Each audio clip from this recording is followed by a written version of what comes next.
m'adresse à la procureure générale.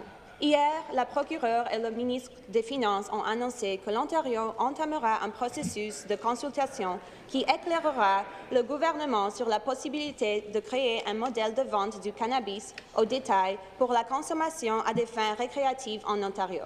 Je sais que les municipalités, les organismes de maintien de l'ordre, les entreprises et les collectivités autochtones auront beaucoup à apporter à ces conversations. Et j'ai été ravie d'apprendre que le gouvernement se va entretenir avec eux. Monsieur le Président, j'ai également été ravie d'apprendre que le principe directeur de ces consultations sera la sécurité de nos enfants et de nos jeunes. C'est pourquoi je souhaite d'inviter la procureure générale à partager avec nous les plans du gouvernement visant à assurer la sécurité des enfants et des jeunes. Thank you. The Attorney General.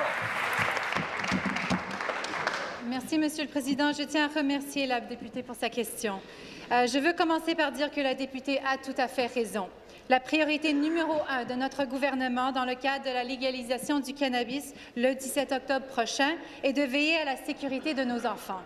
Et nous présentons un certain nombre de mesures afin de la garantir.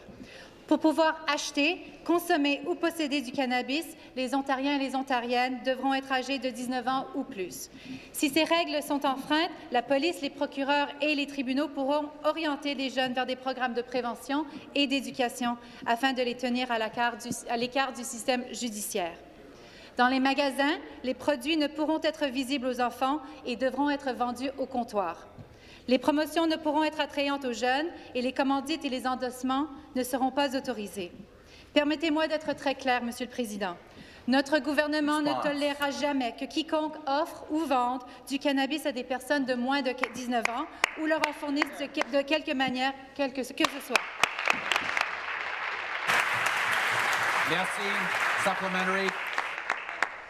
Merci à la procureure générale pour sa réponse. Monsieur le Président, je sais que de nombreux parents de ma circonscription de Mississauga-Centre et de tout l'Ontario seront heureux de savoir que le gouvernement prend la sécurité de leurs enfants au sérieux.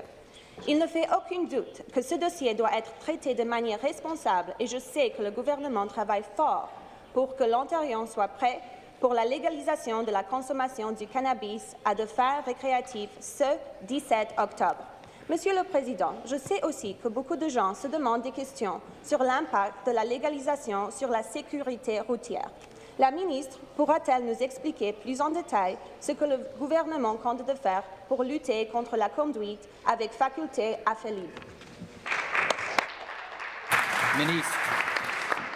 Merci, Monsieur le Président. Le 1er juillet dernier, l'Ontario a adopté des lois encore plus rigoureuses en matière de conduite avec facultés affaiblies par la drogue, notamment une politique de tolérance zéro pour les jeunes conducteurs, les conducteurs novices et les conducteurs de véhicules utilitaires aux facultés affaiblies. Les forces de l'ordre disposeront des outils et des ressources dont elles auront besoin pour veiller à ce que les lois en matière de sécurité routière soient appliquées. À compter du 1er janvier prochain, l'Ontario imposera également des sanctions plus strictes en cas de conduite avec facultés affaiblies, notamment des amendes plus élevées, des suspensions de permis, l'installation éventuelle d'antidémarreurs et des peines d'emprisonnement éventuelles en vertu du Code criminel fédéral. Mr. Speaker, again, I cannot stress this enough. Our government's top priority. Notre première priorité est de s'assurer que nos enfants soient protégés, que